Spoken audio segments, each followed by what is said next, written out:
Terima kasih Bapak, kami mau mendengarkan firman Tuhan dalam nama Bapa dan Putra dan Roh Kudus. Haleluya. Amin. Nah, ini sedikit agak masih kita kurang menari lagi saya lihat. Harus menari sebenarnya. Kalau perlu lebih gembira lagi. Iya. Ada satu sahabatku.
Terhibur mukanya ya, aku heran nyanyi tapi nama Yesus tapi masih kayak keri apa nih terong. Jadi Bapak Ibu, kenapa orang nyanyi dangdut itu lebih bersuka cita dari kita? Padahal nyanyi dangdut itu dari sorga itu loh, bukan mereka itu. Nyanyian dangdut itu dari sorga, tapi ditangkap sama orang Lucifer, sama setan, sehingga orang dunia ini lebih gembira dari kita kan? Mana lebih gembira dunia? Lebih gembira sehingga mereka lebih awet muda dari kita. Tapi kita di gereja muka kita masih keriting gitu. Jadi kalau nyanyi ada satu sobatku itu ya nanti kalau perlu namanya Yesus kan ada kan gitu kan. Jadi nampak sukacitanya. Seperti terus banyak masalah, banyak persoalan. Itu aja yang kita pikirkan di muka kita ini. Coba nyanyi dulu sekali lagi. Ya, irama dangdut ya. Mari Bapak Ibu berdiri dulu, berdiri. Iya. Nah, bagaimana dangdut? Iya. Haleluya. Ada satu sobatku yang setia,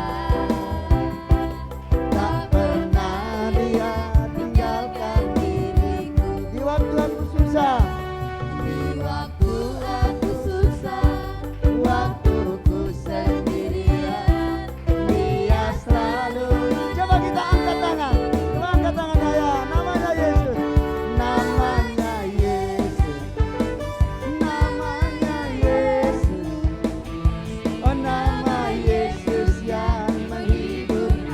siapa yang menghibur Anda? Namanya Yesus. Namanya Yesus. Nama Yesus yang menghibur hatiku. Bentar dulu. Belum terhibur dia. Kalau perlu namanya Yesus. Mutar gini sedikit. Namanya Yesus. Siapa yang kita nyanyikan di ruangan ini? Yesus lebih gembira lagi dari penyanyi dunia ini. Coba sekali lagi dengan sungguh-sungguh. Iya. Amin. Mari joget. Haleluya. Nampakkan tariannya, nampakkan tariannya. Ada satu sobatku yang setia. Ayo saudara-saudara.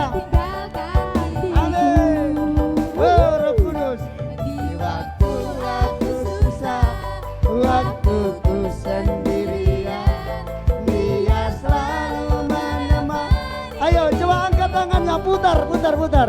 Namanya putar. Namanya Yesus. Nama, haleluya. Katakan nama Yesus. Namanya Yesus. Putar dia. Menari, menari. Nama Yesus yang musik. Iya musik. Oh haleluya. Iya terus menari.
Katakan sama kawanmu, emang sebentar. Katakan gini, emangnya gua pikirin, gitu ya. Emangnya gua pikirin. Karena begini nih, banyak masalah di sini, persoalan di sini banyak kali. Jadi bilang dulu sama kamu, emangnya gua pikirin, coba bilang. Emangnya gua pikirin? Hah?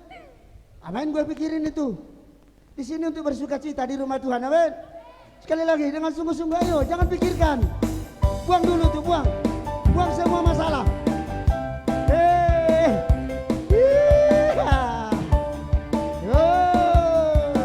Haleluya.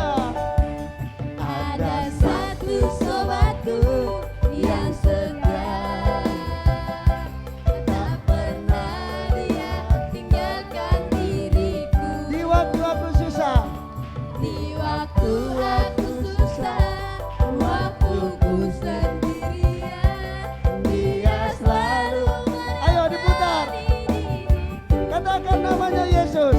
Namanya Yesus, Namanya Yesus. Ayo gerakan dangdut. nama Yesus yang menghibur hati. Katakan sungguh-sungguh.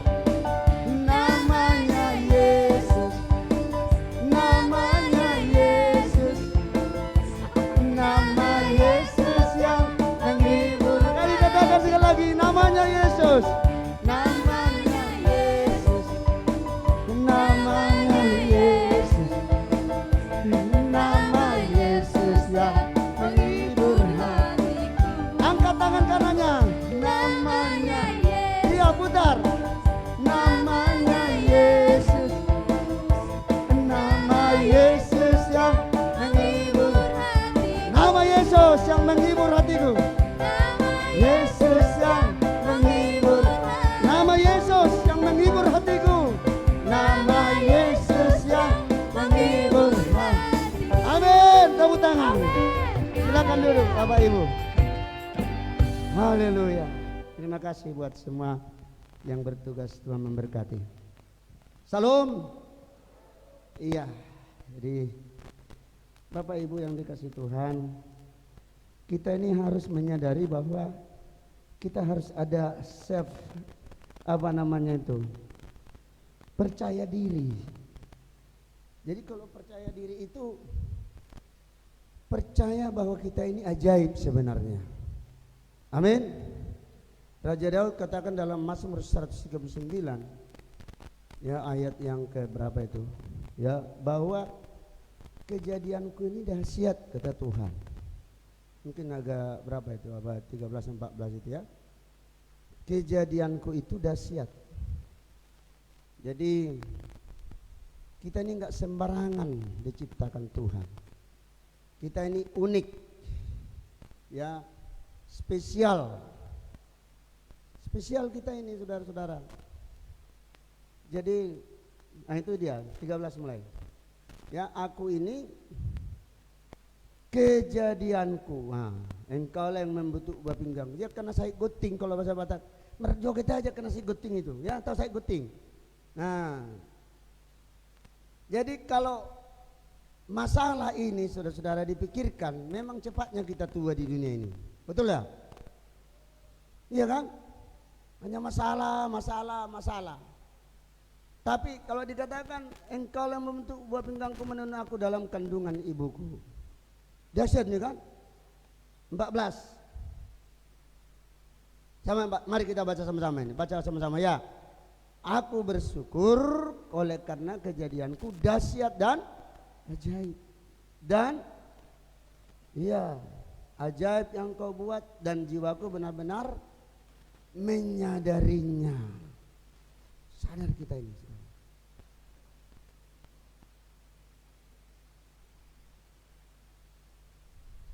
Ya, menyadarinya. Kita sadar, harus kita sadar bahwa kita ini dahsyat, ya, kuat, unik. Jadi kita harus yakin itu, saudara-saudara. Kadang-kadang masih katakan lebih gembira orang di dunia daripada kita kan. Coba lihat yang di televisi, tepuk tangan, semua tepuk tangan, gembira mereka pulang dari acara mereka awet muda, senang-senang. Sementara orang pulang dari gereja, datangnya dari keriting, pulang lebih keriting lagi. Jadi kita harus lebih senang. Kenapa dikatakan tadi nyanyian dangdut itu bukan nyanyian mereka itu nyanyian Tuhan yang dicuri iblis. Dicuri iblis. Ya, tengok orang gereja kan tidak mau nyanyi dangdut kan? Nah, kita aja dangdut kata iblis. Jadi kalau kita saudara-saudara harus tahu bahwa semua musik itu sebenarnya dari Tuhan. Dan kita harus seperti kemarin sudah menari muda-mudi kan? Nah, kenapa enggak Abdul lagi menari? Dia harus ada tarian itu terus menerus. Tarian perang namanya, tarian profetik. Jadi itulah ya yang membuat kita pulang dari gereja menjadi seorang yang menjadi pemenang. Karena kita sadar saudara-saudara kita ini, ya aku benar-benar menyadarinya, menyadari hidup kita ini. Jadi kita sadar kita siapa kita sebenarnya. Walaupun cara manusia kita tidak percaya. Yeremia dipanggil Tuhan, Tuhan aku masih kecil, masih belum bisa. Engkau bisa. Biasakan berkata aku bisa. Coba bilang aku bisa. Iya kan? Yeremia kan masih tidak bisa aku Tuhan, aku masih muda, belum bisa aku bernubuat. Tuhan katakan jangan bilang kau nggak bisa, kau bisa. Ya, Musa juga bilang tidak sanggup aku Tuhan, tidak sanggup aku. Utuslah yang lain. Siapa yang membuat lidah manusia? Saya. Ayo bisa. Tapi jangan percaya diri, harus percaya kepada ilahi, kepada kuasa Tuhan. Percaya diri beda. Goliat dia percaya diri, oh aku besar. Kau lihat ini besar ini, kecil. Daud tendang kau nanti habis. Tapi dia tidak tahu bahwa yang menyertai Daud itu Tuhan. Akhirnya Goliat yang kena. Bukan percaya diri dengan kekuatan sendiri, tapi percaya kepada kekuatan Tuhan. Amin. Nah itulah saudara-saudara. Jadi makanya kita di gereja dalam segala hal biasakan kita harus mengatakan bahwa kita percaya kepada kuasa Tuhan, kepada Allah yang hebat, yang luar biasa, yang sanggup ya untuk menolong kita ini. Dia tidak lihat kita siapa, latar belakang apa, dari mana. Bukan Tuhan lihat itu. Tapi ketika kita percaya kepada Kristus, datang kepada Tuhan, maka disitulah Tuhan menolong kita, ya mengasihi kita. Dia menyadari kita ini sebenarnya tidak mampu, tetapi Tuhan yang memampukan. Tapi kalau kita tak mau, ya Tuhan juga nggak mau. Jadi harus kita mau. Ya sama seperti tadi itu, Yeremia itu, Musa itu, Gideon itu. Ya, hai kau yang gagah perkasa, kata sama Gideon. Aku gagah perkasa, dari mana jalan kau? Tuhan sudah katakan kau gagah perkasa, engkau hebat. Sama Gideon, engkau dikalahkannya bangsa Midian. Nah begitulah saudara-saudara. Jadi di situ kita harus menyadari bahwa percaya diri daripada Tuhan itu yang memampukan kita untuk bisa melakukan baik hal-hal yang rohani maupun hal-hal yang jasmani. Rohani dan jasmani ini harus merupakan satu yang mengikuti. Kalau kita seimbang dalam hal, kuat dalam hal yang rohani, dalam hal-hal yang jasmani juga akan bisa. Amin. Karena saya tanya semalam, Pak, waktu kira-kira bagaimana Bapak selama ini nggak datang ke gereja? Apakah lebih baik keadaan Bapak? Saya bilang sama orang itu, kan Bapak nggak lama ke gereja, gimana? Makin bagus nggak keadaannya? Enggak Pak. Nah, itu kan. Jadi kita harus lihat, ya hanya ketika kita kuat dalam hal-hal yang rohani inilah bisa kita kuat juga dalam hal-hal yang jasmani. Jadi itu harus seimbang. Itu dikatakan bahwa dalam dalam Ulangan pasal 28 ayat 13 itu dikatakan, ya kau akan tetap naik. Coba, ya Ulangan 28 ayat 13 dikatakan, ya Coba baca sama-sama, ya. Tuhan akan mengangkat engkau menjadi kepala dan bukan menjadi ekor. Engkau akan tetap naik dan bukan turun. Apabila engkau mendengarkan perintah Tuhan Allahmu yang kusampaikan pada hari ini, kulakukan dengan setia.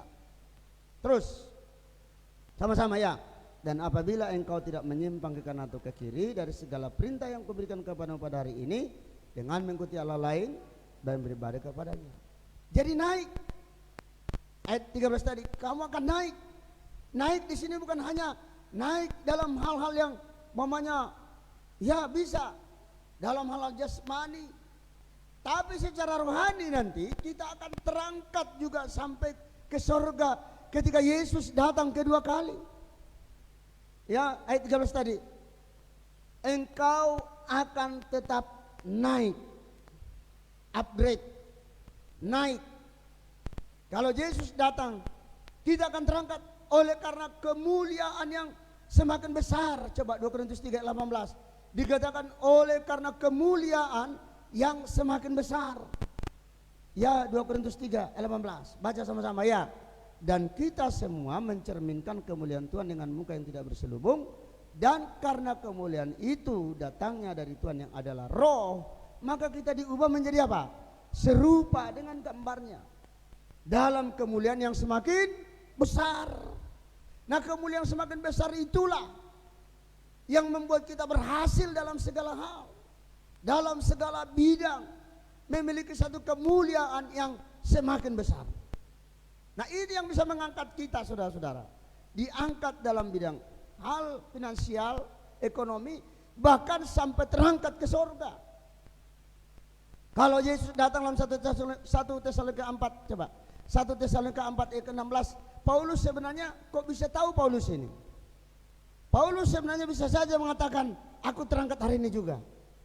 Karena dia yang menulis ini, saudara. Kok bisa tahu Paulus seperti ini? Dari mana Paulus tahu ini? Kok bisa dikatakan? Sebab pada waktu tanda diberi, yaitu pada waktu penghulu malaikat berseru dan sangkakala Allah berbunyi, maka itu sendiri akan turun dari surga, dan mereka yang mati dalam Kristus akan lebih dahulu bangkit. Terus ya, sesudah itu apa, saudara? Kita yang hidup masih akan diangkat bersama-sama dengan Tuhan menyongsong, dengan dalam awan menyongsong Tuhan di angkasa. Artinya tidak kena kepada sengsara, tidak kena kepada aniaya, kepada murka. Karena sebentar lagi, lihatlah dunia ini. Dunia ini nanti akan makin hari makin berbahaya. Lihatlah saudaraku, media makin berbahaya. Banjir, perang, gempa bumi, kelaparan, penyakit, ya, sampar, virus, corona, segala macam. Dunia ini semakin hari semakin berbahaya. Semakin kita waspada, harus pakai masker dan segala macamnya. Karena apa? Di sini, dari mulut ini ke sini yang terbang virus itu semakin berbahaya. Tetapi dikatakan, kalau Tuhan datang sebelum murka Allah itu makin dahsyat, kita sudah terangkat ke surga, sehingga kita tidak kena kepada murka yang demikian itu. Itu sebabnya dikatakan oleh murid-murid, ya, di mana bagaimana sebenarnya tanda kedatanganmu. Loh, kita harus waspada loh. Kedatangan Tuhan itu sudah semakin hari semakin diambang pintu. Sama dengan kita menantikan Natal. Ya, hanya beberapa hari lagi, ya, kita sudah akan merayakan kelahiran Sang Juru Selamat kita. Begitu juga nanti kedatangan Juru Selamat kita, dia akan datang sebagai mempelai laki-laki dari surga untuk mengangkat kita. Tetapi saudara-saudara, dikatakan oleh Tuhan Yesus dalam kitab Matius 23 ayat 37. Coba Matius 23 ayat 37, bahwa dikatakan Yerusalem 27, Matius 23 ayat 37. Ya, 37 mungkin. Iya. Yerusalem, Yerusalem, engkau yang membunuh nabi-nabi, yang melempari dengan batu orang-orang yang diutus kepadamu. Berkali-kali aku rindu mengumpulkan anak-anakmu sama seperti induk ayam mengumpulkan anak-anaknya di bawah sayapnya, tetapi kamu tidak mau. Artinya saudara, di sini kita lihat Yerusalem itu dulu rumah Tuhan, tempatnya Tuhan berdiam. Tetapi Yerusalem sudah menjadi tempat pembunuhan, membunuh nabi-nabi, ya, melempari nabi-nabi dengan batu. Datang nabi-nabi dilempari, datang nabi-nabi dibunuh, termasuk Kristus pun mereka bunuh. Tetapi dikatakan ayat B, aku rindu mengumpulkan anak-anakmu sama seperti induk ayam mengumpulkan anak-anaknya di bawah sayapnya. Itu sebenarnya kerinduan hati Tuhan. Tuhan itu penuh kasih. Dia ingin mengumpulkan anak-anaknya, ya dikatakan seperti induk ayam mengumpulkan anak-anaknya di bawah sayapnya. Kalau datang elang, masuk di bawah sayapnya. Terus ayat 24 ayat 1, 24, Matius 24 ayat 1. Ya, lihatlah rumahmu ini akan ditinggalkan dan menjadi sunyi. Aduh, kalau sempat sunyi, namanya sunyi. Ya, siapa yang suka tempat sunyi? Orang ada kelainan itu, saudara. Ya, ayo ke sana ke tempat yang sunyi. Ya sekali-sekali boleh lah, tapi kalau terusnya tempat yang sunyi dicurigai itu. Orang sudah ke gereja bergembira, kemana kau? Ke Tombak lagi kami, Mak. Atau ke Tombak, yang kedengaran hanya suara macam-macam di situ. Ya, rumahmu ini akan ditinggalkan dan menjadi sunyi. Rumahmu, bukan rumahku lagi, kata Tuhan. Sudah menjadi rumahmu. Kalau rumahmu adalah dirimu sendiri, kalau Tuhan tidak mau lagi ada dalam dirimu, maka rumahmu akan menjadi rumah yang sunyi. Tidak lagi Tuhan dalam dirimu, dalam diriku, karena aku suka meninggalkan Tuhan. Ketika ada ibadah aku tinggalkan Tuhan. Ketika aku ada satu ibadah seperti ini aku tinggalkan Tuhan. Tuhan katakan rumahmu akan menjadi sunyi. Bayangkan kalau sudah sunyi, gak ada Tuhan lagi di dalam. Sudah dikudeta. Tahu kudeta? Dikudeta sama setan, sama iblis. Dikudeta sehingga Tuhan tidak ada lagi di dalam diri manusia itu. Kalau manusia itu suka meninggalkan Tuhan, ya, suka meninggalkan ibadah, suka tidak mau keibaktian lagi, akhirnya apa? Sunyi, ya kan? Coba kalau sunyi, apa yang datang? Ya, berbahaya yang datang. Kadang dibujuk-bujuknya kita, ya kan? Untung kita masih sehat. Oh ya, itu ini marah sunyi sama teh katanya kan? Dibilangnya gitu, ya. Gue mabuk bisa sadar berdebu main bisa hebat. Ayo kau tidak minumlah baygon rasa stroberi, kan? Rumahmu akan menjadi sunyi kalau engkau meninggalkan Tuhan. Kalau dirimu tidak mau lagi datang sama Tuhan, rumahmu ini akan ditinggalkan dan menjadi sunyi. Tidak rumahku lagi ini, sebab rumahku udah kau bikin menjadi tempat penyamun. Ya, orang Batak bilang asar nipat dobo, menjadi tempat di mana setan yang bersarang, iblis yang bersarang. Rumahmu akan menjadi sunyi. Makanya jangan biarkan, biasakan tinggalkan ibadah. Kalau tidak nanti rumah ini menjadi sunyi. Jangan katakan ini rumahku sendiri, tapi harus katakan tubuhku adalah rumah Tuhan. Coba bilang 1, 2 ya. Tubuhku adalah rumah Tuhan. 1 Korintus 3:16 coba. Ya, tubuhmu itu rumah Tuhan. Ya, mari baca sama ya. Tidak tahukah kamu bahwa kamu adalah bait Allah dan bahwa roh Allah diam di dalam kamu. Jadi kalau hanya rumah kita sendiri, hanya kesenangan kita sendiri, hanya semau gue kita sendiri, Tuhan tidak pernah ibadah kita bikin, ya tadi rumahmu menjadi sunyi. Coba Matius 24 ayat 1. Itu makanya Tuhan tinggalkan. Ya ditinggalkannya rumah itu. Nah, sesudah itu Yesus keluar dari bait Allah, lalu pergi. Iya, coba kalau Yesus sampai keluar dari bait Allah. Bait Allah itu tadi kamu, saya dengan saudara. Tetapi apakah tanya dulu diri kita? Apakah Yesus masih ada dalam diri kita atau Yesus itu sudah keluar dari diri kita? Ya, maka datanglah murid-muridnya dan membentuk kepada bangunan bait Allah. hebat kali itu guru. Hebat itu. Apa kata Tuhan? Terus, ya, kamu lihat semua itu. Aku berkata kepadamu, sungguhnya satu batu pun tidak akan dibiarkan terletak di atas batu yang lain. Semuanya akan diruntuhkan.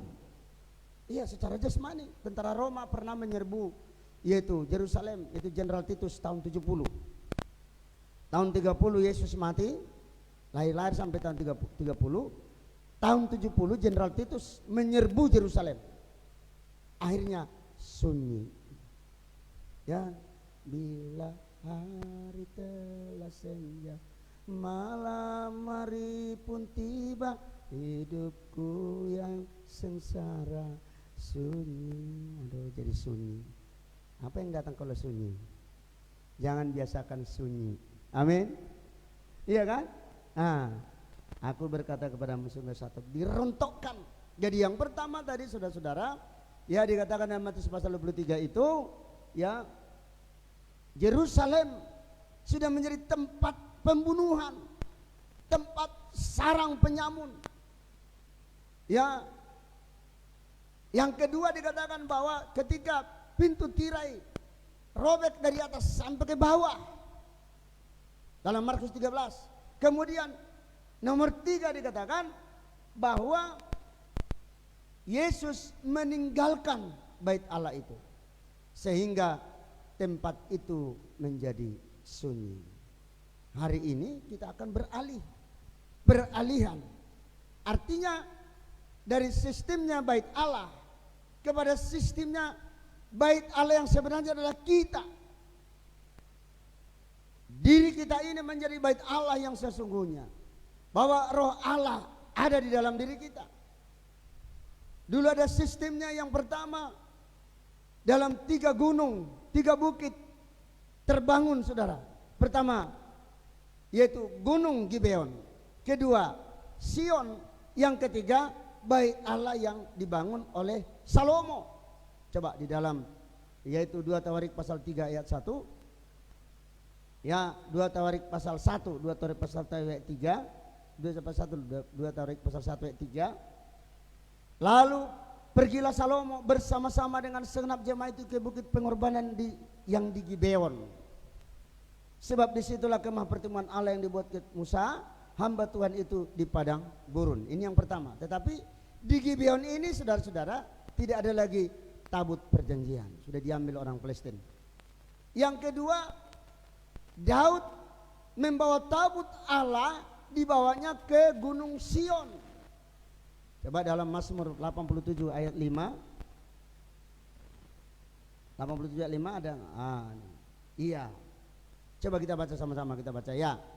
Tetapi tentang Sion dikatakan, seorang demi seorang dilahirkan di dalamnya, dan Dia yang Maha Tinggi menegakkannya. Itu yang kedua di Sion. Yang ketiga dalam 2 Tawarik 3 ayat 1, ya, yang ketiga Salomo mulai mendirikan rumah Tuhan di Yerusalem di Gunung Moria.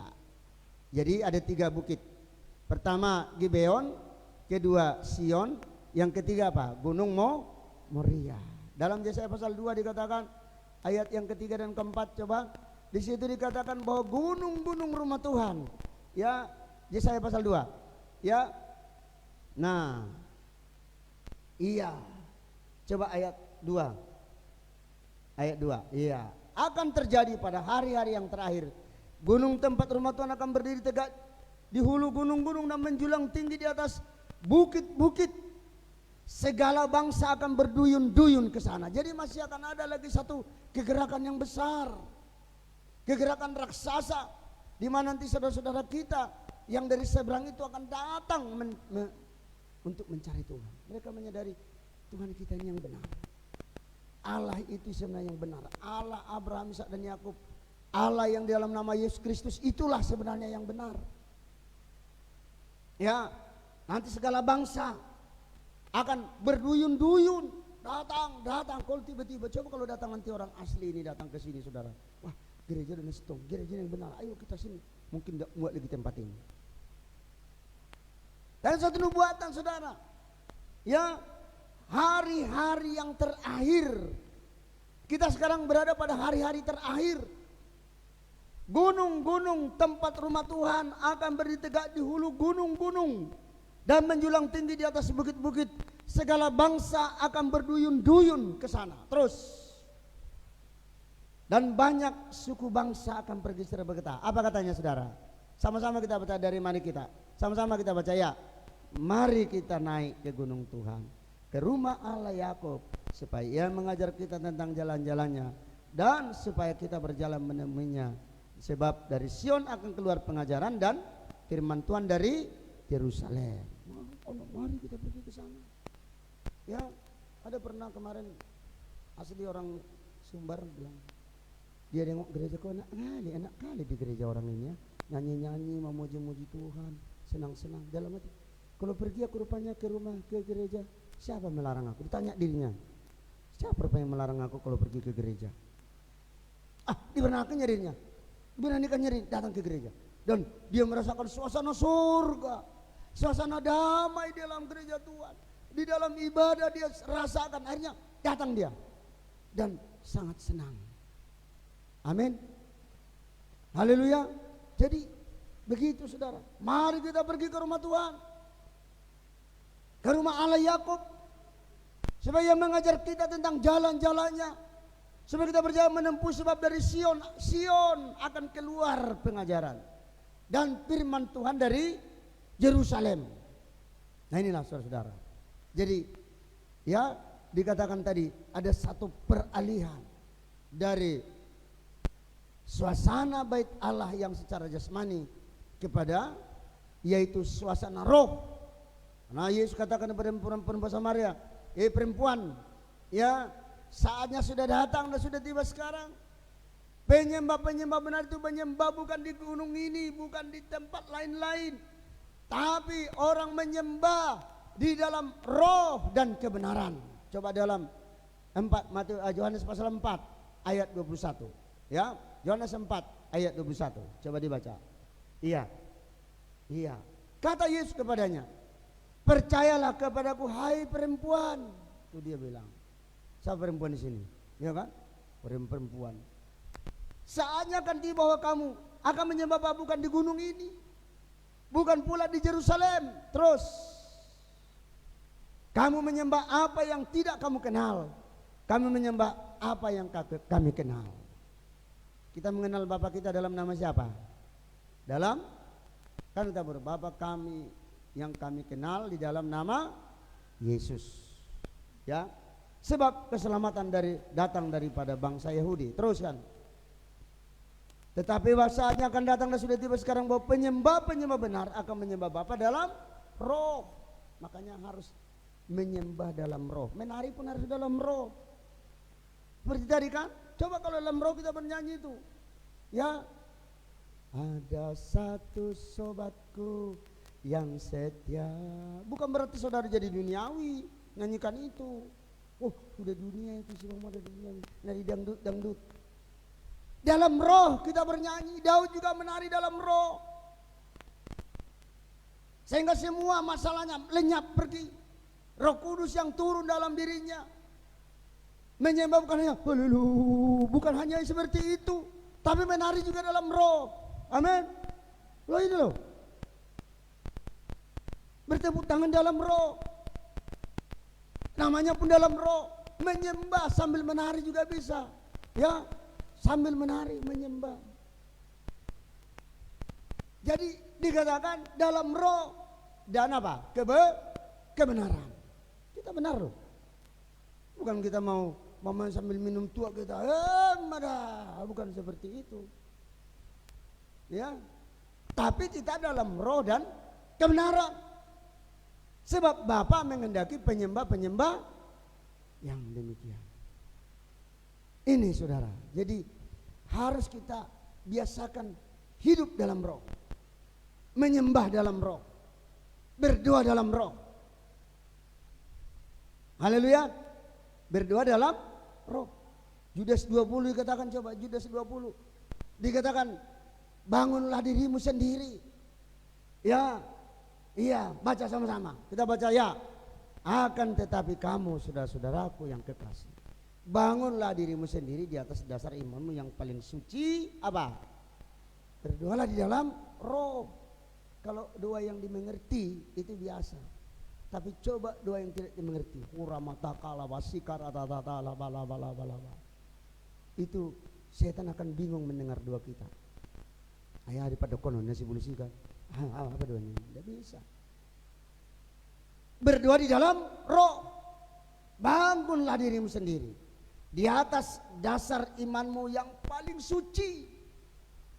Dan berdoalah di dalam roh. Ayo baca kuat. Baca kuat. Biar jangan hanya coba tepuk tangan dulu, tepuk tangan. Aduh, ya. Biar kita lebih mengerti firman. Ayo, sama-sama kita baca ya. Akan tetapi saudara-saudara yang kekasih, bangunlah dirimu sendiri di atas dasar imanmu yang paling suci dan berdoalah di dalam roh. Itu ada dua akal budi bagus. Tapi dua yang seperti inilah sebenarnya yang diharapkan. Berdoa di dalam roh. Allah itu roh. Berdoa dalam roh. Menari di dalam roh. Daud itu menari dalam roh. Ya, kadang-kadang saudara-saudara, ya, roh itu hanya hadir kalau kita bergembira. Bergembira Yesus juga pernah bernyanyi loh. Yang saudara pikir, mana pernah anak yang menyanyi? Yesus bernyanyi. Bergembiralah Yesus kata dalam roh. Mulai dia menyanyi gedung-gedung puji-pujian. Tak tahu kita berapa lama dia bernyanyi dengan murid-muridnya di Bukit Zaitun. Dia juga seorang penyanyi. Karena nggak diceritakan, agaknya dunia ini pun tidak muat kalau diceritakan tentang Yesus. Amin. Yesus itu bukan dari suku Lewi, tapi dari suku Yehuda. Dia sebenarnya tidak bisa untuk melayani dalam tabernakel, tetapi ada satu imamatnya dari imamat Melkisedek, lebih tinggi daripada imamat Lewi, sehingga dia bisa melayani walaupun bayaran harus tinggi sekali. Dia harus mati untuk membayar harga segala pelayanannya. Ya, itu sebabnya saudara-saudara, ini yang sekarang sedang diserobot setan, iblis. Rencana setan tetap tidak berubah. Apa rencana setan? Ingin menduduki bait Allah. Seperti tadi, supaya setan bertahta di hati manusia, supaya iblis di hati manusia, supaya kebencian di hati manusia, sentimen di hati manusia, ya, iri hati di hati manusia. Itu sebenarnya taktik setan. Bagaimana supaya setan bercokol di hati, supaya Yesus keluar. Itu maksudnya setan. Ya, dia ingin duduk di bait Allah. Coba 2 Tesalonika pasal 2. 2 Tesalonika pasal 2. Di situ dikatakan 2 Tesalonika pasal 2 ayat 2 mungkin atau ayat 3. Ya. Iya. Janganlah kau memberi dirimu disesatkan oleh dengan cara bagaimanapun juga, sebab sebelum hari itu harus datang dahulu murtad dan harus datang dahulu manusia durhaka yang harus binasa. Terus, iya, yaitu lawan yang meninggikan diri atas segala sebut atau disembah sebagai Allah. Bahkan apa? Dia duduk di mana? Di bait Allah dan menyatakan diri sebagai, nah itu setan itu bertahta di bait Allah di hati manusia itu. Ya, makanya Yesus keluar tinggalkan bait Allah. Karena iblis dikatakan, ya, meninggikan diri. Jadi rencana setan tetap tidak berubah. Dia ingin menduduki bait Allah. Bait Allah itulah diri saudara. Dia ingin duduk di hati saudara itu. Setan itu mau tetap bercokol di hati manusia. Supaya setan kebencian, setan iri hati, setan sentimen, setan kesombongan, setan kejahatan, pembunuhan, iri hati ada di dalam diri manusia. Itu makanya dikatakan, ya, dibandingkan diri dia sekali sebut sembah, bahkan dia duduk di bait Allah dan menyatakan diri sebagai Allah. Akunya Allah. Kata setan itu. Ya, akhirnya dikatakan Yesus pergi. Dan apa yang terjadi? Sunyi hanya iblis di hati manusia. Makanya jangan tinggalkan Tuhan. Jangan tinggalkan ibadah, supaya jangan setan menduduki hati kita ini. Amin. Haleluya. Tepuk tangan juga, jangan diam-diam. Jangan diam-diam. Nanti kita lihat dulu diri kita ini, apakah kita ini sudah tempat menduduki Tuhan atau setan di hati kita sekarang? Atau iblis masih di hati kita? Ya, masihkah setan masih duduk? Karena Yesus, setan katakan, dia aku. Dia lawan korban Kristus itu. 5 luka Yesus dilawan dengan 5 pengakuan daripada Lucifer. Ya, coba Yesaya pasal 14 ayat yang ke 13 atau berapa itu? Ya, lihat saudara bagaimana. Engkau yang berkata dalam hatimu, pertama, aku. Aku hendak naik ke langit. Kedua, aku hendak mendirikan tahtaku mengatasi bintang-bintang Allah. Aku hendak duduk di atas bukit pertemuan jauh di sebelah utara. Terus, ya, aku hendak naik mengatasi ketinggian awan-awan. Aku hendak menyamai yang maha tinggi. 5 kali dia lawan korban Kristus itu. Dia lawan 5 luka daripada Kristus itu. 2 pada tangan, 2 pada kaki, 1 pada lambung. Dia melawan. Itulah setan, iblis. Jadi rencana setan tetap tidak berubah. Apa saudara? Ingin menduduki bait Allah. Ingin menduduki tempat di mana Allah berada. Ya, tempat di mana Allah itu berada. Dia ingin geser Tuhan itu. Ya, aku hendak naik mengatasi ketinggian awan-awan. Bahkan apa? Aku hendak menyamai yang maha tinggi. Ya, itu dia. Disitulah kita lihat rencana setan. Rencana setan tidak berubah. Dia ingin mengambil posisi Allah itu sendiri. Allah yang ada dalam hatiku dan hatimu itu. Dia mau geser Yesus itu supaya setan yang ada berada di hati manusia. Tetapi hari ini kita tidak mau. Aku rindu tetap Tuhan ada di hatiku. Amin. Amin. Haleluya. Rindu enggak Tuhan tetap di hati Anda? Jangan tinggalkan ibadah, supaya jangan jangan tinggalkan dirimu. Apa dikatakan tadi? Menjadi sunyi. Ya, sunyi. Ama yang sudah sunyi. Ya, sudah sunyi di tempat yang sunyi. Jarang orang bunuh diri di tempat yang rame-rame. Tapi biasanya orang bunuh diri itu di tempat-tempat yang sunyi. Disitulah orang manusia mulai dibisiki sama setan. Nah, udahlah, udah sunyi ini, gak ada orang. Kau kiri kanan muka belakang. Ayo, ambil pisau, tusuk dirimu, mati. Ayo, nggak ada lagi. Minum. Dia ngomong, wah, nggak mati manusia. Kenapa? Manikot. Kenapa manikot? Karena suka pergi ke tempat yang ini tempat loh, harus kita jadikan. Katakan tadi, kita harus percaya diri, yakin bahwa Tuhan ada bersama kita. Sekalipun Yeremia mengatakan, Tuhan masih kecil, Tuhan tidak bisa, Tuhan tidak bisa. Kau jangan kata kau kecil, kau bisa. Biasakan katakan saya bisa. Coba katakan saya bisa. Coba kuat. Pegang dadanya, coba bilang saya bisa. Saya bisa, saudara. Ya, Musa bilang nggak sanggup, aku tidak bisa, Tuhan utuslah yang lain. Bukan kau yang bicara, aku yang bicara melalui bibir mulutmu. Kata Tuhan kepada Musa. Ya, bukan kau lagi yang bicara.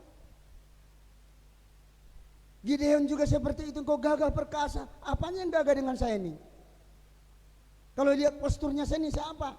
Mamanya saya ini, pendeknya orang ini, iya kan? Mana pendek, mah pedita semua, kan gitu kan? Tidak ganteng, tidak tinggi mamanya kan? Tapi bukan itu yang dilihat Tuhan. Tapi kita percaya bahwa Tuhan ada bersama kita, yakin diri kita ada bersama, maka dikatakan saya bisa. Coba bilang saya bisa. Begitu juga dengan pelayanan ini. Pelayanan ini semuanya bukan karena kekuatan gagah kita, tapi karena Tuhan kita bisa. Baik worship leader, singer, itu choir, segala sesuatu dalam pelayanan ini bukan karena kita sendiri, tapi karena Tuhan. Makanya kalau disuruh pimpin puji-pujian, saya nggak bisa. Itu nggak bisa, nggak boleh berkata seperti itu. Semuanya bisa. Rata-rata menolak, Yeremia menolak. Musa menolak, Gideon menolak. Ya, menolak, saya nggak bisa. Tuhan katakan kau bisa. Yakin dan percaya bahwa Tuhan ada bersama dengan kita. Immanuel. Amin. Tepuk tangan dulu. Halo, puji nama Tuhan. Ya, yakin dan percaya bahwa Tuhan itu ada bersama dengan kita. Jadi itulah saudara-saudara. Jadi kalau kita lihat tadi, kau akan tetap naik. Ya, naik dalam perkara jasmani. Juga nanti kalau Tuhan datang saudara-saudara, kita pun akan terangkat bersama Tuhan di angkasa. Itu sudah tahu itu si Paulus itu. Kok bisa tahu Paulus saudara? Padahal siapa Paulus itu? Sebenarnya Paulus ini saudara, tanpa Barnabas ini gak ada artinya apa-apa si Paulus. Karena Barnabas yang memperkenalkan Paulus. Ini Pak, ini dulu yang membunuh orang-orang Kristen. Ini sekarang mari terimalah ini sebagai teman kita ya. Ini Paulus ini akan diterima. Andai kata tidak ada Barnabas, Paulus ini akan disingkirkan habis. Ya, Barnabas itu saudara adalah orang pintar, lebih pintar lagi dari Paulus. Saudara tahu, tulisan Ibrani itu sebenarnya belum tentu itu Paulus. Yang menulis Ibrani itu belum tentu Paulus. Itu masih banyak orang mengkategorikan yang menulis itu adalah Barnabas. Karena enggak pernah dikatakan siapa penulis Ibrani. Ya, tapi ada orang bilang sebenarnya sarjana Alkitab mengatakan yang menulis surat Ibrani itu adalah Barnabas. Dia namanya Yusuf, anak penghiburan. Dia pernah berkorban, dia jualnya ladang sawitnya segala macam, diserahkan ke gereja. Mana ada pernah seperti Barnabas? Dijual semua ladangnya, dijual berapa puluh hektar atau saya nggak tahu lah, diserahkan semua ke kaki rasul-rasul dan dipakai untuk pekerjaan Tuhan. Amin. Siapa namanya itu? Barnabas. Ya, walaupun kita nggak pakai Injil Barnabas, tapi setelah ditulis sama para sarjana kita semakin melihat sekarang tulisan Barnabas bukan Barnabas yang ditulis orang-orang itu beda. Itu ada dua macam Injil Barnabas. Ada Injil palsu Barnabas, memang ada Injil palsu Barnabas. Tapi ada Injil yang masih dilihat sekarang tulisan Injil Barnabas ini. Memang Barnabas lah yang menjadi mentornya daripada Paulus, sehingga Paulus bisa mencuat terus lebih hebat. Walaupun pernah mereka bertengkar dengan Paulus mengenai Yohanes Markus sebagai keponakan dari Barnabas. Paulus katakan, ayolah kita pergi menginjil ke sana untuk kita lihat dulu bekas-bekas penginjilan kita, kata Barnabas. Biarlah ikut ya keponakan saya si Yohanes Markus. Paulus katakan, jangan usah ikut itu. Akhirnya bertengkar mereka, sudah berpisah mereka. Terakhir Barnabas mendirikan jemaat di Italia dan di sana dia mati martir, dibunuh oleh orang-orang yang ada di Spanyol di Eropa. Barnabas juga mati martir, saudara-saudara. Banyak rasul-rasul itu mati semuanya, kena gorok kepalanya, dirajam, bahkan ada yang diseret-seret mayatnya demi Injil, demi kebenaran itu. Itulah namanya Barnabas. Nah, saudara, ya, rencana setan tidak berubah, tetap sama. Ingin apa? Menduduki bait Allah. Dia ingin duduk di hati manusia, agar manusia itu jangan ada Yesus, agar manusia itu jangan ada Tuhan, agar jangan sampai manusia itu beribadah kepada Allah. Dikatakan aku hendak menyamai yang maha tinggi. Itulah rencana setan. Dia ingin duduk di hati manusia. Tetapi dikatakan tadi saudara, ketika Yesus naik, dikatakan Yesus tadi ada dikatakan inilah menggambarkan akhir zaman, di mana terjadi masalah, persoalan, perang, ekonomi dan sebagainya. Ya, coba kembali Matius 24 tadi. Ya, dikatakan tadi bagaimana, apakah tanda menjadi tanda kedatanganmu? Karena kedatangan Tuhan itu sudah, jangan kita lengah saudara-saudara. Ya, Matius 24. Ya, iya, dia Yesus sudah keluar. Terus, iya, ini sudah diserbu sama Jenderal Titus. Jadi kalau Yesus lahir tahun 30 Masehi, tahun 70 Jenderal Titus datang menyerbu tentara Roma, menyerbu Yerusalem. Ini diruntuhkan ya, tahun 70 sama Jenderal Titus. Terus Ya.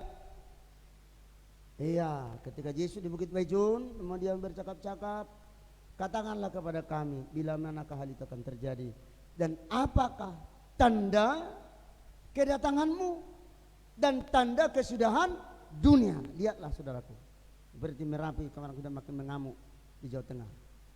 Dia tahu bagaimana itu saudaraku. Ya, saya dengar tadi malam Katulampa itu Katulampa di Jakarta banjir makin naik. Makin kita masih syukur loh, masih syukur kita ini aman ini. Amin. Oh kalau datang hujan saya selalu berdoa dengan istri saya. Ayo kita berdoa dulu mas supaya jangan sampai terjadi banjir. Ya, supaya aman. Rupanya Tuhan dengarkan doa kami, saudara. Selalu berdoa. Ya. Apakah tanda kesudahan dunia? Dunia ini sudah teruskan.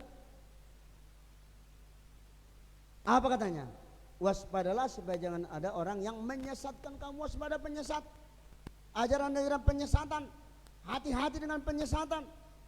Sekarang banyak penyesat. Sekarang di Cina sudah ada yang mengajarkan bahwa Tuhan sudah datang sebenarnya, tapi dalam bentuk perempuan. Nah, kan sudah penyesatan. Alkitab juga ini baca-baca, tapi sudah sesat. Jangan terlalu banyak dengar sana sini supaya jangan sampai disesatkan. Waspadalah supaya kamu jangan disesatkan terus. Ya, sebab banyak orang akan datang dengan namaku berkata akulah Mesias. Malah ada satu Injil sesat lagi, aku bukan Mesias. Nah, disesatkannya lagi Injil, saudara. Ada Injil Barnabas yang palsu, Injil Barnabas yang palsu. Yesus katakan aku bukan Mesias. Nah, kan dia palsu. Itu Injil Barnabas yang palsu, yang mengatakan di dalam Injil itu katakan bahwa Yesus mengatakan aku bukan Mesias. Harus kita lihat ciri-ciri khas kepalsuan ini di hari zaman. Ya, akulah Mesias. Mereka akan menyesatkan banyak orang. Teruskan. Ya, kamu akan mendengar deru perang, kabar-kabar tentang perang. Berwaspadalah. Ya, dengan akan terjadi perang. Hati-hati dengan perang. Terus. Iya, bangsa akan bangkit melawan bangsa. Kerajaan melawan kerajaan, akan ada kelaparan dan gempa bumi di berbagai tempat. Ini sedang digenapi. Teruskan. Iya, barulah permulaan berita menjelang zaman baru. Teruskan. Iya, kamu akan diserahkan. Ya inilah saudara, ini jangan sampai terjadi sama kita, supaya jangan kena kepada kita. Maka dikatakan pada kita kita akan naik dulu, terangkat dulu ke surga sebelum ini terjadi pada kita, pada dunia ini. Amin. Ya ini dibunuh, dibenci oleh segala bangsa oleh karena namaku. Terus iya, banyak orang menjadi murtad. Tahu murtad? Ya, murtad karena kelaparan, tidak ada lagi kerja, nggak ada lagi begini, nggak ada lagi uang, segala macam. Wanita-wanita menikah sama yang tidak satu agama oleh karena keadaan dia mau aja. Mereka dengar semalam, aku sudah guru agama, aku sudah guru sekolah minggu, aku dulu om katanya, udah tepuk-tepukan, aku dulu memimpin puji-pujian, sudah begini, tahu kemana kau sekarang? Tidak mau, udah dibujuk laki-laki itu, aku sudah jadi agama yang seperti itu aku, kan kebodohan jadinya. Murtad, ya, akan saling menyerahkan dan saling membenci. Terus kan, ya banyak nabi palsu muncul menyesatkan banyak orang. Terus kan, dan karena makin bertambahnya kerohanian maka kasih kebanyakan orang akan menjadi apa? Dingin. Ayo kebaktian, nah, kamu lah. Ayo berdoalah dulu. Nah, iya kan? Sudah dingin. Namanya apa? Sudah tambah sunyi, tambah dingin. Wah, dari situ lah lengkap lah di situ. Sunyi tambah dingin. Ya, dingin, ya, dingin. Hati ini makin dingin, semakin dingin, makin dingin. Semoga yang di sini tidak semakin dingin, tapi harus menggebu-gebu. Amin. Jangan dingin. Terus. Tapi orang bertahan sampai kesudahannya akan apa? Selamat. 14. Nah, baca sama-sama. Kita baca sama-sama ya. Dan Injil kerajaan ini akan diberitakan ke seluruh dunia, menjadi kesaksian semua bangsa. Sesudah itu baru kesudahannya. Nanti Injil masih kita doakan orang asli daerah kita supaya mau terima Yesus. Haleluya. Bahwa kita kan perantauan yang asli di sini belum terima Yesus. Kenapa dalam Kisah Rasul 3:21 dikatakan, coba Kisah 3:21, bahwa Yesus masih harus tinggal di sorga, ya, sampai terjadi pemulihan segala sesuatu. Ya, baca sama-sama ya. Kristus itu harus tinggal di sorga sampai waktu pemulihan segala sesuatu bernyatakan. Sampai dikatakan perantara nabi dan minyak yang kudus di zaman dulu. Jadi masih tinggal. Sampai apa? Pemulihan segala sesuatu. Apa itu pemulihan segala sesuatu? Artinya gereja itu harus kembali kepada pengajaran yang benar semula. Hati harus indah. Kisah Rasul pasal 2, mereka bertekun dalam pengajaran, dalam persekutuan, dalam memecahkan roti dan berdoa. Mereka ada mujizat, ada tanda, ada doa. Kita bersyukur semalam ada yang sudah ada 2 puasa, Mama Julio sama Mama Rani. Ya, nah minggu depan coba lagi, siapa yang mau 2 puasa lagi datang ke gereja. Malam kita sudah datang, jadi saya tengok udah mulai datang Mama Julio, datang Mama Rani puasa. Tepuk tangan dulu saudara, berarti sudah mulai ada tanda-tanda maju kan, berkualitas kan. Iya, kalau katakan pemulihan itu berarti berkualitas jemaat itu. Ya makin ada kualitasnya, ada 2 puasanya. Apakah gereja kalian ada 2 puasa? Ada juga ya, tapi pendetanya aja yang puasa. Kalau kami katanya enggak. Nah, enggak seperti itu. Bukan hanya puasa, pendetanya yang puasa, tapi jemaatnya juga harus puasa. Amin. Iya, mudah-mudah kau lagi, apalagi kau muda. Amin kau bilang kau enggak pernah puasa. Ya kan? Apalagi kamu mau bikin program ini, mau rencana, kita tahu enggak 2 puasa. Begitu 2 puasa langsung bicara kortok kata cacing, kortok kata cacingnya. Iya kan? Iya. Ya, pemulihan artinya penyempurnaan. Pemulihan itu artinya penyempurnaan, berkualitas imannya. Gereja yang berkualitas, yang sudah teruji, tidak gampang-gampang murtad seperti tadi, tidak gampang-gampang dingin seperti tadi. Ya, sudah berkualitas, sudah merasakan bagaimana indahnya berdoa dalam Tuhan, sudah teruji imannya. Itu yang berkualitas. Itu yang namanya berkualitas. Ya, kalian bagus loh. Berdoa kemarin pakai obor, itu bagus. Tapi akhirnya obor langsung begitu obor langsung padam. Lu tengok, langsung mati. Akhirnya kayak gitu lah imannya itu mungkin. Belum ada lagi kualitasnya. Kalau udah sampai setengah 11 mereka berubur. Oh, mati. Cuman 2 yang hidup dari 14 orang. Itu gambaran hidupmu itu.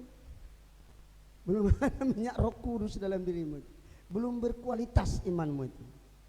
Ya, harus ada satu pemulihan. Amin. Pemulihan segala sesuatu. Ya ini pemulihan. Coba katakan pemulihan. Penyempurnaan. Berkualitas kita ini. Ya, baguslah kalau sudah ada kemarin 2 puasa, Mak Rani, Mama siapa? Mama Julio datang lagi hari Sabtu. Ayo ikut 2 puasa. Kalian pikir anak panti sembarangan lagi ini. Ini sudah saya latih ini kayak tentara nih saudara. Puasa ini saya latih ini semua dari anak kecil semua puasa ini. Kadang 2 malam saya paksa 10 malam. Ayo 2 tiap malam 2. Udah habis dari habis makan 2 lagi. Ya, ini bukan anak panti seperti itu semua umum dah. Ini sudah berkualitas imannya ini. Ya, malah saya rasa kalau Tuhan Yesus orang ini lebih dulu terangkat ke surga. Karena mereka terus berdoa, jam 10 berdoa, jam 7 malam berdoa, doa puasa. Ini loh. Ini bukan panti sembarangan. Ini kita latih ini saudara. Kualitas imannya mereka tinggi. Ya, maka lebih tinggi dari kita yang hadir di sini nih. Kalau kita pikir-pikir. Ya, saya bukan memuji-muji mereka karena mereka nggak ada di sini. Tapi kalau mereka soal berdoa, saudara, gempar. Kemarin kita bawa ke ladang waktu kita di sana, Pak Silalahi kan, anak panti. Bagaimana doanya? Bergetar dah. Ramataka rabasika rababara. Katakan. Bergetar. Banyak yang sudah tidak punya anak datang sini saudara. Akhirnya didoakan sama anak panti. Berapa tahun? Amang, inilah anak kami Amang. Kenapa? Ini yang Amang doakan kemarin, istri saya nggak punya anak, sekarang sudah saya bawa untuk ulang tahunnya katanya. Tepuk tangan dulu saudara. Mujizat. Ya, mujizat. Karena doa, ya terjadi pemulihan segala sesuatu. Jadi masih akan terjadi kegerakan yang besar. Ya, sebelum Yesus datang kedua kali dalam pasal 7 ayat 9 coba. Wahyu 7:9, masih akan terjadi satu gelombang raksasa nanti, satu kegerakan besar sebelum Yesus datang kedua kali. Wahyu 7 ayat 9 dikatakan akan datang lagi satu gerakan yang besar, gerakan raksasa nanti akan membanjir lagi untuk sebelum datang. Dikatakan di sini saudaraku. Mari kita baca. Kita baca ya. Kemudian daripada itu aku melihat sesungguhnya apa? Suatu kumpulan besar orang banyak yang tidak dapat terhitung jumlahnya, tak dihitung lagi sebagian besar. Roh Kudus bekerja luar biasa. Akan ada kegerakan besar, tuaian raksasa. Dikatakan suatu kumpulan besar yang tidak dapat terhitung banyaknya. Sedemikian banyak orang bertobat. Makanya saudara jangan sampai menjadi yang terakhir, karena dari agama-agama lainnya akan datang menyerbu Tuhan Yesus. Oh, Yesus yang benar akan dibilangnya. Yesus itu yang benar akan dibilangnya. Ya, segala bangsa, suku, kaum, bahasa akan datang lagi saudara-saudara. Terjadi suatu gerakan yang besar nanti menjelang akhir zaman ini. Amin. Haleluya. Iya, masih. Saudara pikir ini berdiri di hadapan tanaman memakai jubah putih, memegang daun-daun palem. Di tengah-tengah mereka akan Hosana, Hosana, diberkatilah dia yang datang dalam nama Tuhan. Masih terjadi kegerakan. Itu sebabnya kita dihimbau saudara, bangkit menjadi terang. Jangan sampai Tuhan meninggalkan kita, rumah kita menjadi sunyi. Amin. Jangan rumah ini menjadi sunyi. Isi terus dengan perkara-perkara rohani. Baca firman Allah agar kita tidak menjadi sunyi. Ya, apa yang terjadi kalau sudah menjadi sunyi? Ditobak lagi itu saudara. Tahu tobak? Tobakon. Tahu tobakon? Sampai tuli dia karena sudah langsung sering kali ditobak. Rupanya begitu orang kalau suka pergi ke tobak. Jadi tuli saudara. Hodoi, katanya nggak dengar lagi. Syukur, nggak dengar lagi. Udah tuli. Sudah jangan biarkan hatimu sunyi. Amin. Tapi apa? Yesaya 60. Bangkitlah dan menjadi terang. Ya, coba baca ini. Yesaya 60 ini. Baca sama-sama baca. 1, 2 ya.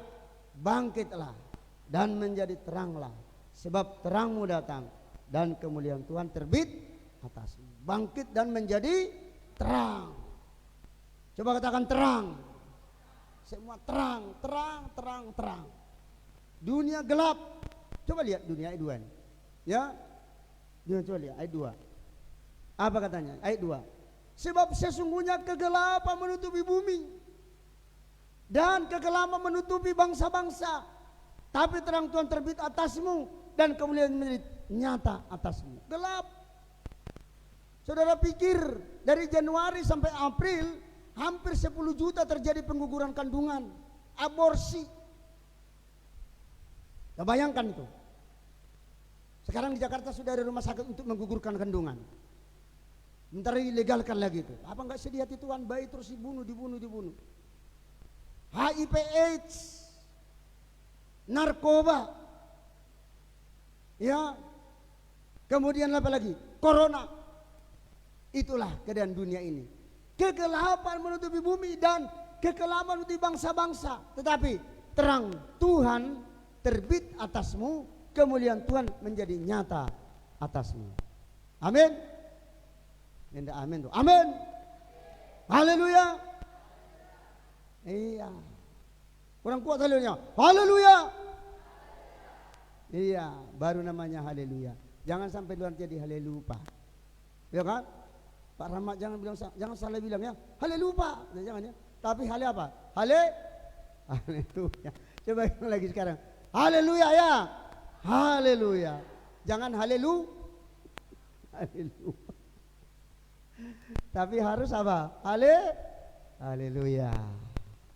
Ayat terakhir dari Yesaya 60 ini bagaimana? Ayat terakhir Yesaya 60. Ayat terakhir ayat berapa ayat terakhirnya Yesaya 60? Terakhirnya ayat berapa?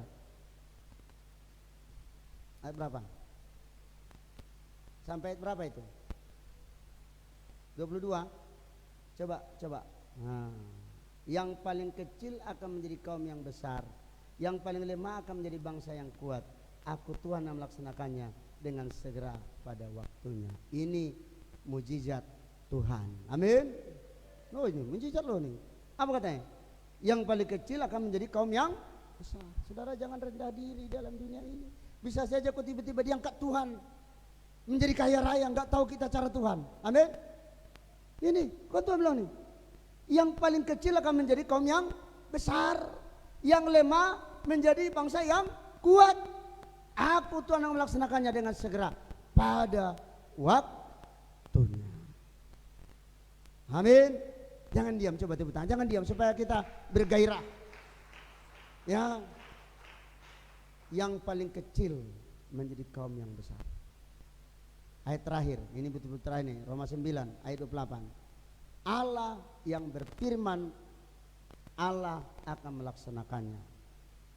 Ya, Roma 9 ayat 28, Allah yang berfirman, Allah yang akan melaksanakannya. Iya, baca sambil kita bangkit berdiri, sambil kita angkat. Saya pemain musik, mulai ke depan. Baca kuat-kuat ini saudara. Apa yang difirmankannya akan lakukannya di atas bumi sempurna dan segera. Mari kita bangkit berdiri, kita baca ini sama-sama. Ya, kita baca ya. Supaya dilaksanakannya bagi kita. Amin. Mau dilaksanakan firman ini sempurna dan segera. Nah, ya. Mari baca, sama-sama kita baca ya. Sebab apa yang telah difirmankannya akan dilakukan Tuhan di atas bumi sempurna dan segera. Haleluya. Sempurna dan segera. Ini saudara. Jadi enggak lama-lama bisa Tuhan nyatakan kesempurnaannya kepada hidup kita ini.